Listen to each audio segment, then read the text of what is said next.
इस प्रकार जिनको राहत नहीं मिल रही है वो ये ना सोचो भगवान का ऑपरेशन चालू नहीं है। आपके उन संकट निवारण के लिए परमात्मा उसी दिन सक्रिय हो जाता है जिस दिन आप इस ज्ञान को पढ़कर या ज्ञान को सुनकर और हृदय से पुकार लेते हो, परमात्मा हम आपके हो लिए, आपके बगैर मुझे कुछ दिखाई नहीं देता है। और कब बुलाओगे उसी दिन से परमात्मा आपको अपना मान लेता है, क्योंकि ये आत्मा का साथी है, आत्मा इसका अंश है। चाहे वो किसी धर्म में है, चाहे किसी मजहब में है, या किसी प्राणी के शरीर में है, कुत्ते गधे सूअर के शरीर में है, तो ये परमात्मा उसी दिन से आपको स्वीकार कर लेता है यदि आप हृदय से पुकारते हैं। और जिस समय नाम ले लेते हो फिर तो बातें खत्म हो जाती है कि आपके कोई सुनवाई ना हो या आपके संकट दूर ना हो। उसके लिए यही कारण हो जाता है कि परमात्मा पहले वो संकट टालेगा जो तेरी जान को जोखिम करेंगे। आपको जीवन एक्सटेंड करके फिर धीरे धीरे तेरे सारे आपके सभी कार्य, आवश्यक कार्य जो होंगे सारे ठीक करेंगे। देखो ये भक्ति मार्ग है। यदि आप यहाँ आते हो बरवाला आश्रम में तो आपको सबसे पहले ये उद्देश्य बनाना होगा कि मुझे मोक्ष चाहिए। और जो ये कहते मैं फैक्ट्री लाऊं, मैं मंत्री बनूं, एमएलए बन जाऊं, मेरा आशीर्वाद दे दो गुरुजी, देखो ये आशीर्वाद यहाँ पर आपको नहीं मिलेंगे, क्योंकि ये तो भगवान से दूर करेंगे आपको। और हम ऐसा विष आपको खिला नहीं सकते जो आपका जीवन को हानि कर दे। डॉक्टर ऐसा अनजान नहीं होता। इसका कारण ये है कि जैसे कोठी बंगले आपको दे भी देगा भगवान तो आप परमात्मा से कोसों दूर होगे। और फिर क्या बताते हैं, सर्व सोने की लंका थी वो रावण से रणधीरम, एक पलक में राज विराजीव जम के पड़े जंजीरम। सारी सोने की लंका बख्श दी थी उसको, सारा लंका सोने की बनाए बैठा था। और उस समय तो कई कई हजार, 20-20, 30-30 हजार वर्ष की उम्र होती थी। तो उसने त्याग को सोचना कोई बड़ी बात नहीं थी कि अभी ना मरूं, 30-40 हजार वर्ष जीऊंगा, क्योंकि सतयुग में 1,00,000 वर्ष की आयु होती है और त्रेता में भी 67 के अंदर 40, 50, 30 और लास्ट में कम हो जाती है। तो रावण के मन में ये खरपतवार पैदा हो जाना कि अभी नहीं मरूंगा, ठाठ तो कोठी बना ली, दो कोई मंजिल की अटारियाँ बना रखी हैं। जैसे आजकल ये 20-20, 30-30 मंजिल के बनाते हैं मकान, वो तो 100 मंजिल के बनाए बैठा था, 200 के, इतना कुबद्दी था। और सारे सोने के, ईंट और गारा सोने की, लिपाई सोने की। और उसने भी ये सोच रखा था भी नहीं मरूं, ऐसा बक्कल उतरा, सहपरिवार नष्ट हो गया। तो कहने का भाव ये है, परमात्मा कहते हैं कि क्या मांगो कुछ थिर न रहाई, ये देखत नैन चला जग जाई, 1,00,000 पूत 1,15,00,000 नाती, उस रावण के दीवान बाती। परमात्मा कहते क्या मांगो, हमें बताते हैं कि क्या मांगोगे। रावण जितने धनी भी नहीं हो सकते और ऐसे शक्तिशाली सिद्धि युक्त भी तुम नहीं हो सकते। और उसकी क्या दुर्गति हुई और क्या मांगना चाहिए परमात्मा से। भक्ति दान गुरु दीजियो देवन के देवाओ, जन्म पाया भूलूं नहीं करहूं पद सेवा हो। और फिर क्या मांगे, साईं इतना दीजियो जा मैं कुटुंब समाए, हम भी भूखे न रहे अतिथि न भूख हो जाए। इससे अधिक मांगने की आवश्यकता नहीं भगवान से। कहते उस समर्थ की रीज भुलाई, अब कुल कुटुंब से राता, गर्भ के अंदर बचन भरे थे, कहाँ गई वो बाता। परमात्मा कितने प्यार से समझाना चाहते हैं कि भूल गए उन दिनों को। उस समर्थ की रीद छुपाई, उस परमात्मा ने तेरे ऊपर रहम किया, खुश हुए और तेरे को मनुष्य जीवन देकर माँ के गर्भ से संकट से बाहर निकाला, नहीं तो बहुत से बच्चे गर्भ में मर जाते, माँ भी मर जाती साथ में। उसकी मेहर से ही तुम ठीक ठाक यहाँ बाहर जन्म लेते हो। और आज भूल गया उन भगवान की उन बातों को कि गर्भ के अंदर वचन भरे थे, कहाँ गई वो बात। तो पुण्यात्मा, दुख में सुमन सब करें, सुख में करे न कोई, और जय सुख में सुमन करे तो दुख का ही होए। तो सौभाग्य उन पुण्यात्माओं का जो यहाँ आए हैं, जिनके ऊपर कोई आपत्ति है। दास यहाँ देख रहा है कि 80% व्यक्ति भक्त श्रद्धालु केवल दुखी ही आए हैं। कोई रोग से दुखी है, कोई और अन्य शोक है उसको, या कोई अन्य प्रॉब्लम उसके ऊपर आई हुई है। तो आपके लिए वो दुख, आपके लिए वो प्रॉब्लम, आपके लिए वो रोग एक वरदान सिद्ध होगा यदि इस मार्ग पर आप डटे रहे। देखो, एक दिन में कोई वस्तु परफेक्ट नहीं होती। बच्चा जन्म लेता है, आपको खुशी होती है, धीरे धीरे बड़ा होता है, 15, 16, 20 वर्ष के बाद जाकर वो कुछ अपना धंधा करने योग्य होता है। इसी प्रकार आप बीज बोते हो। मान लीजिए आपने आम का बीज बोया,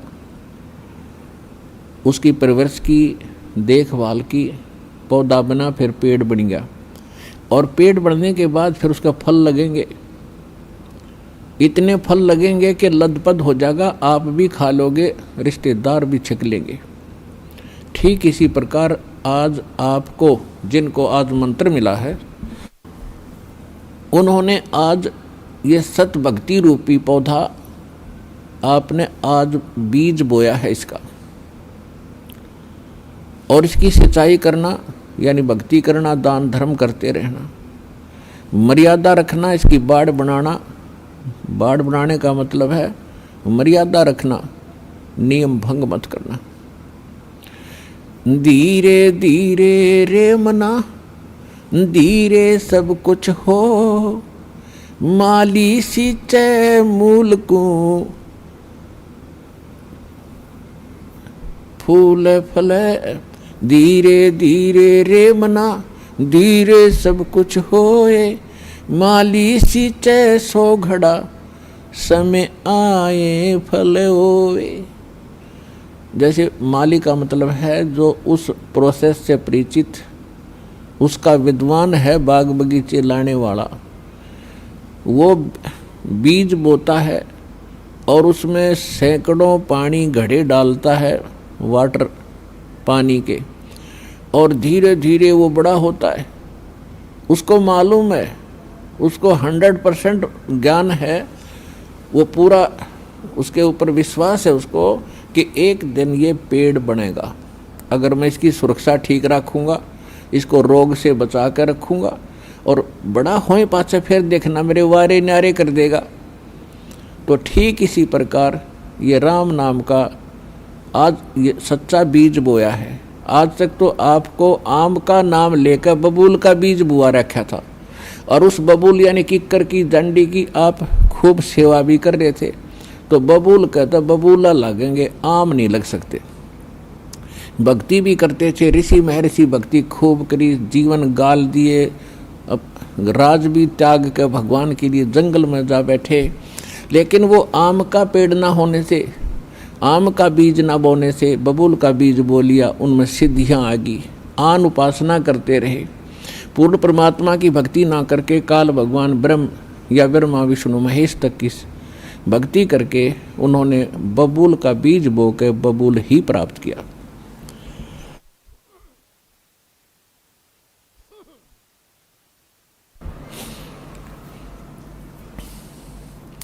उदाहरण के लिए हिरण्यकशिपु ने ब्रह्मा जी की साधना करके बबूल का पेड़ बोया, और क्या मिला उसको? सिद्धियां आ गई। ये समझ बैठा कि मैं भगवान बन गया, और कैसा जीवन नाश हुआ उस व्यक्ति का। ऐसे ही रावण ने बबूल बोया था भगवान शिव की भक्ति करके, और क्या प्राप्ति हुई? सिद्धियां होगी, रिद्धि आ गई, सोने के महल बना लिए, आकाश में उड़ जाने की शक्ति आ गई और कुबद को माकर सर्वनाश करा के गया। तो पुण्यात्माओं, इसी प्रकार विष्णु जी की साधना करने वाले ये भी शास्त्र विरुद्ध साधना करके अपना जीवन नाश करते हैं, क्योंकि शास्त्र विधि को त्याग कर जो मनमाना आचरण करते हैं उनको न सुख होता है न कोई सिद्धि होती है, यानी सत्य साधना की सिद्धि, और न ही उनको कोई उनकी गति होती है, जिस कारण से ये भक्ति करके भी अपना जीवन व्यर्थ ही कर गए। तो ये प्रश्न चल रहा है कि धीरे धीरे रे मना और धीरे सब कुछ हो। आज नाम लिया है, किसी ने 6 महीने हो गए, किसी ने सतनाम मिल गया है, किसी को प्रथम मंत्र मिला है, और किसी ने 10 महीने हुए हैं, किसी ने 1 वर्ष हो गया, किसी ने 2 के। जिन भक्तों को 1 वर्ष से ज़्यादा हो गया, 2 वर्ष हो गए हैं, आज उनके सुख सुनना, उनके मुंह का थूक सूख जाएगा अपने सुख बताते बताते। इतने सुख देता है परमात्मा।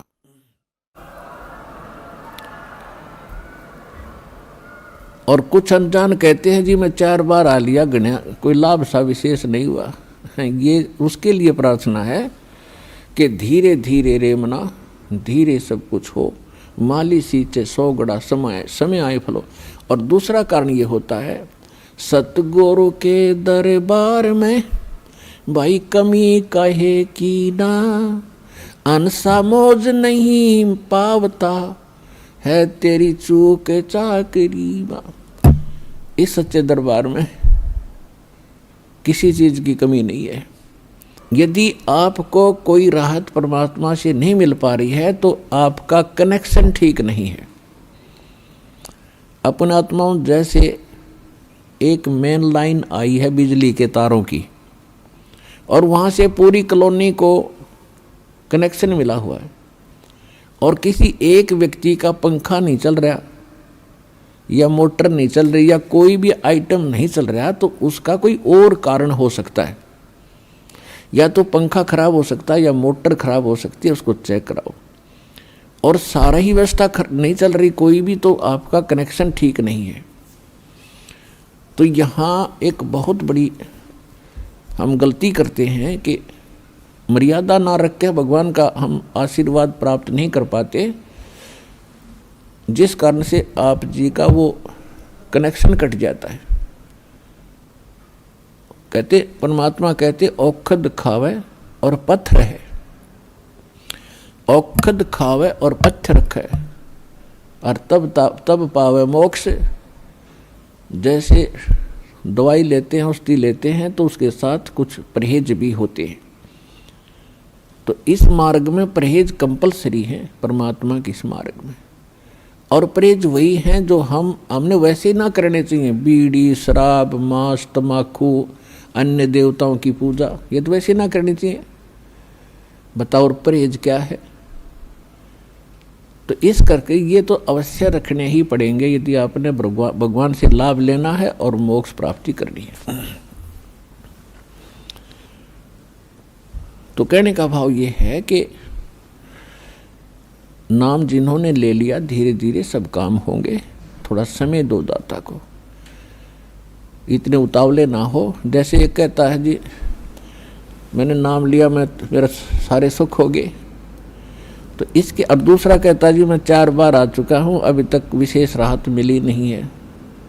पुण्यात्माओं, ये परमात्मा का मार्ग है। इसके लिए आपने ये ध्यान रखनी पड़ेंगी जो बातें दास बता रहा है।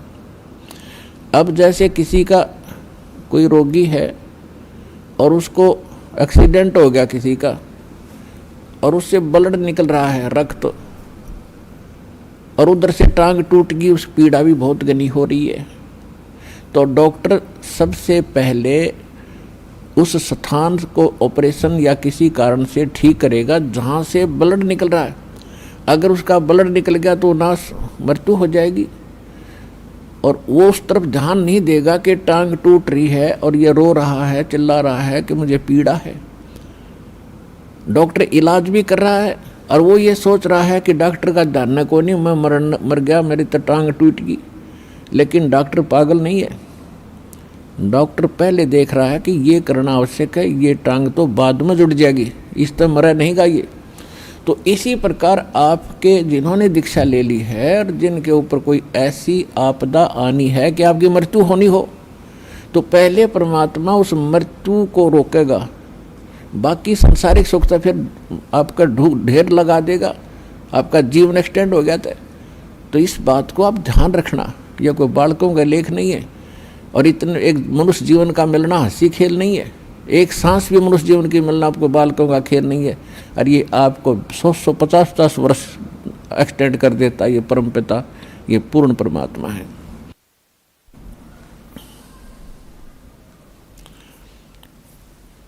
तो पुण्यात्मा, इन बातों पर ध्यान रखना जो दास आपको गाइडलाइन बता रहा है।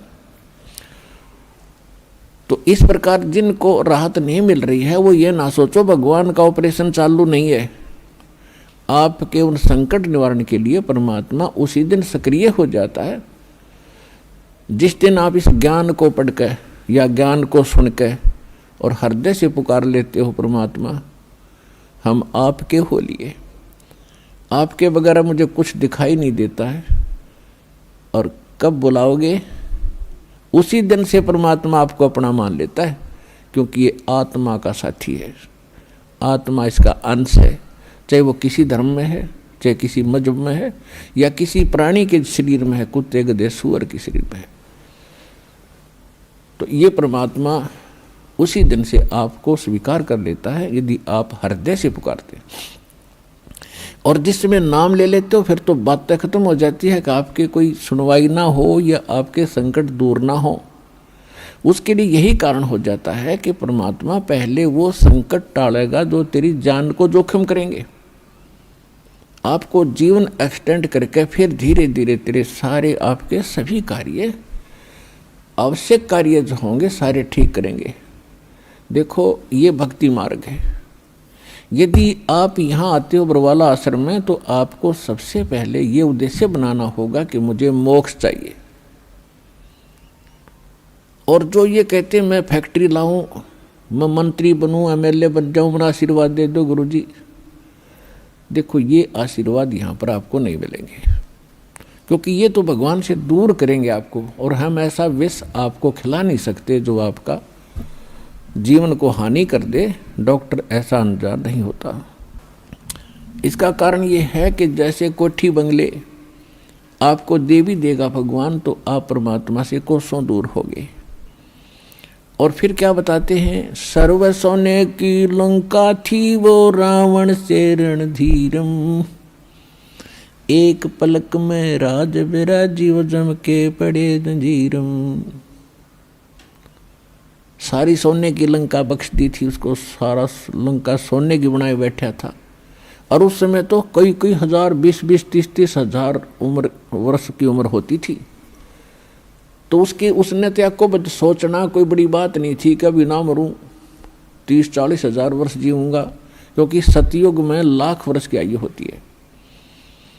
और त्रेता में भी 67 के अंदर 40, 50, 30 और लास्ट में कम हो जाती है। तो रावण के मन में ये खरपतवार पैदा हो जाना, क्या भी नहीं मरूंगा, ठाठ तो कोठी बना ली, दो कोई मंजिल की अटारियाँ बना रखी हैं। जैसे आजकल ये 20-20, 30-30 मंजिल के बनाते हैं मकान, वो तो 100 मंजिल के बनाए बैठा था, 200 के, इतना कुबद्दी था। और सारे सोने के, ईंट और गारा सोने की, लिपाई सोने की। और उसने भी ये सोच रखा था भी नहीं मरूं, ऐसा बक्कल उतरा, सह परिवार नष्ट हो गया। तो कहने का भाव ये है, परमात्मा कहते हैं कि क्या मांगो कुछ थिर न रहाई, ये देखत नैन चला जग जाई, 1 लख पूत 1.25 लख नाती, उस रावण के दीवान बाती। परमात्मा कहते क्या मांगो, हमें बताते हैं कि क्या मांगोगे। रावण जितने धनी भी नहीं हो सकते, और ऐसे शक्तिशाली सिद्धि युक्त भी तुम नहीं हो सकते। और उसकी क्या दुर्गति हुई, और क्या मांगना चाहिए परमात्मा से। भक्ति दान गुरु दीजियो देवन के देवाओ, जन्म पाया भूलूं नहीं, करहूं पद सेवा हो।